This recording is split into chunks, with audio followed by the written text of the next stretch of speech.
And view point Papi hills and పాపికొండల అందాలన్నీ కూడా ఇక్కడి నుంచి మనకు దర్శనమిస్తూ కనిపిస్తూ ఉన్నాడు.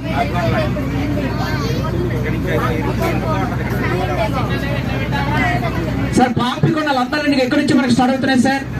అందుగురించి మా యొక్క శ్రీనివాస్ ఫ్యామిలీ మెంబర్స్ అందరూ కూడా ఈ యొక్క సెల్ ఫోన్స్, కెమెరా, ల్యాప్టాప్ అన్ని కూడా ఆన్లో పెట్టుకుని ఈ ప్రకృతి అందమైన పాపికొండల అందాలన్నీ కూడా మీ కెమెరాస్ లో బంధించుకోవచ్చు. ఎందుకంటే మళ్ళీ చూడాలనుకుంటే మనకి ఇవి కనిపించవచ్చు. ఎందుకంటే పోలవరం అంటే నిర్మించారు కాబట్టి పోలవరం అంటే నిర్మించినట్లయితే ఈ పాపికొండల అందాలన్నీ కూడా జల సమాధిగా మారిపోతుంది. బహుశా మీరు ముందు రావడం మంచిది. పాపికొండలు ఎక్కడి నుంచి స్టార్ట్ అవుతున్నాయండి?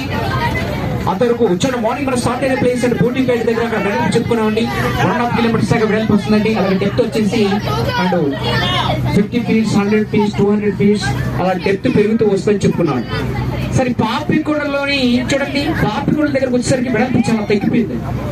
అంటే కేవలం ఇక్కడ వెడల్పు వచ్చేసి కేవలం 200 మీటర్లతో మాత్రమే వెడల్పు కనిపిస్తుంది. సార్ ఇక లోతు వచ్చేసి హెవీగా ఉంటుంది. అంటే ఇక లోతు వచ్చేసి 100 feet నుంచి 400 feet లోతు ఉంటుంది. దట్టమైన హెవీ ఫీట్స్ లోతట్టు ప్రాంతం. ఎవరికైనా డౌట్ గా ఉంటే తెలుసుకోవచ్చు. ఆధార్ కార్డు ఇచ్చారు, ఓకే, జస్ట్ జోక్ మాత్రం. అంతవరకు పాపికొండలని మంచి